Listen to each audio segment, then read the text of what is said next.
Chegamos em um tempo muito doido. A iluminação deste canal é tão manual, assim, é tão poética, que eu tô falando com vocês à luz de velas. Acabou a luz aqui na rua e aí faz bastante tempo estou aqui à luz de velas e aproveitei para ler alguma coisa, botar a leitura em dia, né? E dentre essas leituras, eu estava lendo algumas coisas para um trabalho que eu tenho feito, que é uma adaptação de fatos científicos, históricos e educacionais, coisas muito mais técnicas, para convencer professores e alunos a lerem um livrinho que vai falar sobre aquilo, mesmo que seja um livro de ficção, mesmo que seja um livro que parece que não tem nada a ver com aquilo que eu estou dizendo, mas vai ajudar o aluno e o professor em sala de aula a aplicar isso e fazer o aluno explodir, que é basicamente a função da literatura de maneira geral, né? E aí eu me dei conta, gente, eu tô fazendo esse trabalho há tanto tempo e eu percebi que esse trabalho específico da Tati Frila, da Tati que faz Frila, eu não tenho compartilhado com vocês. E são informações tão maravilhosas, tão incríveis, que é uma lástima não vir aqui compartilhar isso. No ano passado, especificamente, eu trabalhei muito com as obras do Ariano Suassuna. Então, por exemplo, né, que é um escritor do Nordeste brasileiro, escritor de, entre outros, O Alto da Compadecida, e aí, enfim, tem o movimento armorial, que é esse movimento que junta o erudito com a cultura popular nordestina. Enfim, é uma série de coisas super maravilhosas, mas eu quero fazer um vídeo só sobre isso. Agora, estava eu trabalhando com Eu, Robô, do Isaac Asimov, um dos maiores clássicos da ficção científica. E aí descobri, por exemplo, né, que Robô, a primeira vez, eu já sabia que o Asimov tinha sido responsável por, se não fundar, criar a palavra, mas ser uma das primeiras pessoas a falar o termo robô. E aí eu descobri que ainda mais para trás, se a gente for pegar histórias de seres, de tecnológicos, etc., tem história na Idade Média, bicho, na Antiguidade também, sabe, que fala sobre alguma coisa parecida com isso. Mas o termo robô em si surgiu pela primeira vez em 1921 numa peça na Tchecoslováquia.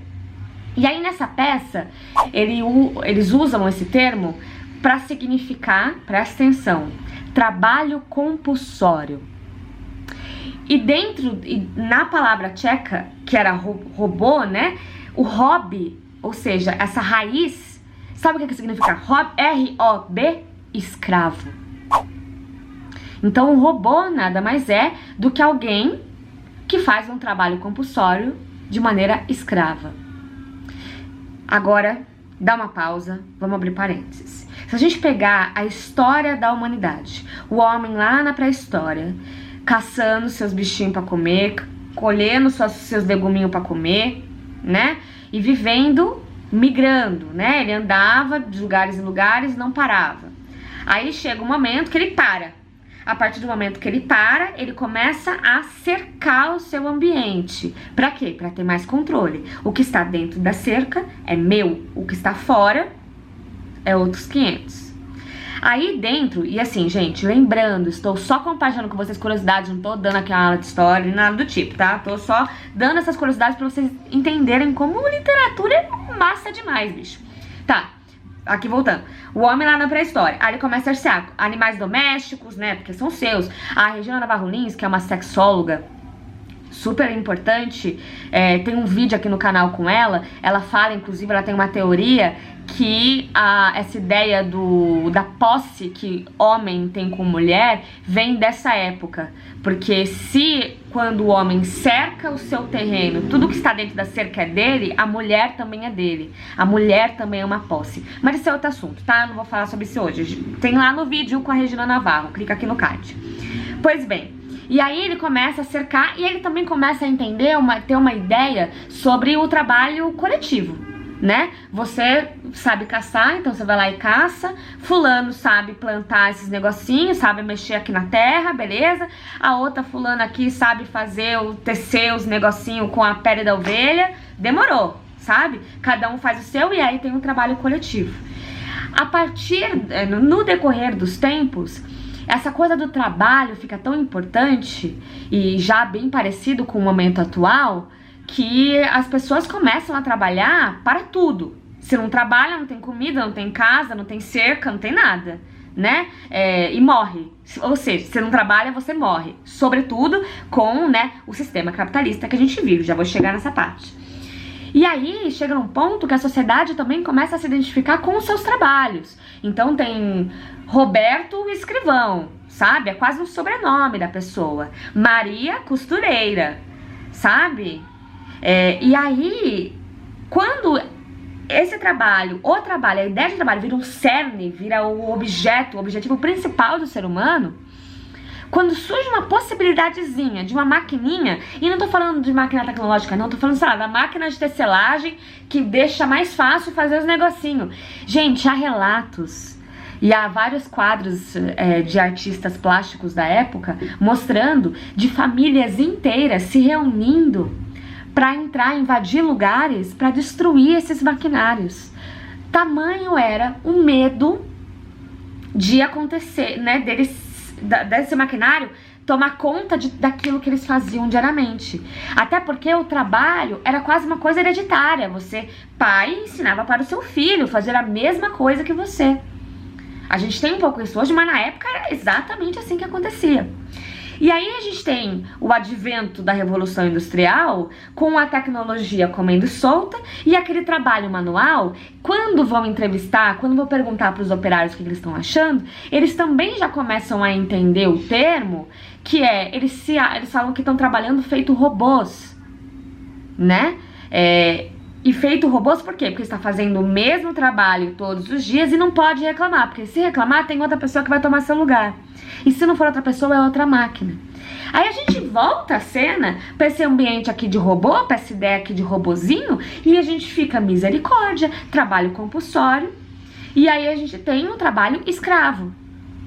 Na peça que eu falei de 1921, tem uma cena que o cara pergunta pro patrão: qual que você acha que é o melhor tipo de funcionário? Ele fala: o que não dá trabalho, o que não pensa, né? Então essa é a ideia do robô. E justamente por isso, dentro da literatura, que é uma reprodução do que o povo tá passando, os robôs, no começo de sua existência da ficção científica, porque a ficção científica começa a existir nesses livros que de alguma maneira colocam a ciência como cerne, como ponto relevante da conversa. E aí a gente tem que lembrar que chegam os primeiros termos robô, um monte de robozinho aparecendo, um monte de futuro aparecendo e questões científicas questionando verdades absolutas, imaginando um futuro catastrófico, onde humanos não eram mais necessários, etc. Logo, consequentemente, o que acontece? Se humanos não são mais necessários, o robô é mau. O robô vai ser sempre mau, vai ser sempre representado de uma maneira ruim. E mais do que isso, né, se a gente for pensar, na época do obscurantismo religioso, o povo negro e indígena, sobretudo o povo negro nesta época específica da escravidão, porque os indígenas tinham sido, né, boa parte dizimados já pela população, mas o povo negro que era escravizado, no mundo inteiro, eles eram considerados seres sem alma. Então, por isso, na cabeça da galera estava tudo bem escravizá-los, porque se eles não têm alma, eu não devo nada a Deus, porque eu estou falando aqui, estou usando um ser humano para ter um trabalho compulsório, para fazer um trabalho compulsório, sem ganhar nada por isso, sem reclamar, ai dele se reclamar, porque ele não tem alma. Então aplica isso à ideia do robô e o que robô significa. Aí chega Asimov e fala: gente, não, calma, volta lá, vamos botar uns robozinhos aqui assim, porque não é assim só que funciona, né? O humano, ele tem a sua existência, que ela é importante para a sociedade. Claro, né? Mas assim, que não é uma luta isso aqui. E aí ele é um dos primeiros escritores a colocar robôs num sentido legalzinho, bonzinho, bonitinho, né?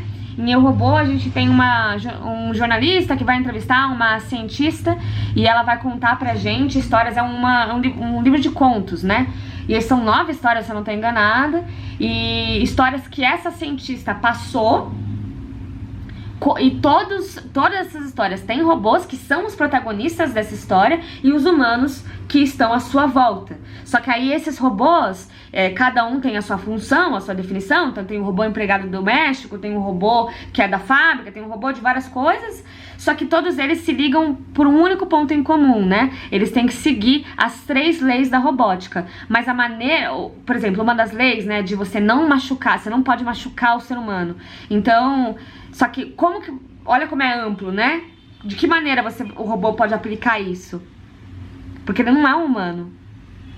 Ele é sistemático. Então existem diversas maneiras. É um puta livraço, né? Mas eu achei muito curioso essa história, toda a nossa história, pra explicar um livro. E aí, isso que eu tenho feito nos últimos tempos, tanto aqui no Valer um Livro, mas principalmente nesse trabalho que eu aceitei como freela, né? De freelancer. E, cara, eu queria vir aqui compartilhar essas histórias com vocês. Me contem se vocês gostam. Ah, tem um ponto também relevante, né? Lembrem-se que o Asimov, por exemplo, tava numa época que, cara, todo mundo tava morrendo de medo dos tanques, das paradas de tecnologia que matou geral. Então, mano, eu vou ter medo da beça dos bagulho, entendeu? Eu vou ter medo da beça, porque eu vi gente morrendo. E aí vem a ficção científica, e por isso que a ficção científica é tão legal, porque pega questões da humanidade e aplica isso usando ciência, usando inovações tecnológicas, usando toda essa questão e que tem a ver com o nosso imaginário humano. Enfim, minha vera está acabando, a luz ainda não voltou, eu ainda tenho coisas para ler, mas eu vim aqui compartilhar. Me contem aí embaixo se vocês gostaram disso e se vocês querem que eu volte aqui para contar mais a respeito. Beijo e tchau! Espero que existam robôs amorzinhos, eu quero robôs amorzinhos. Prefiro acreditar desse lado. Tchau!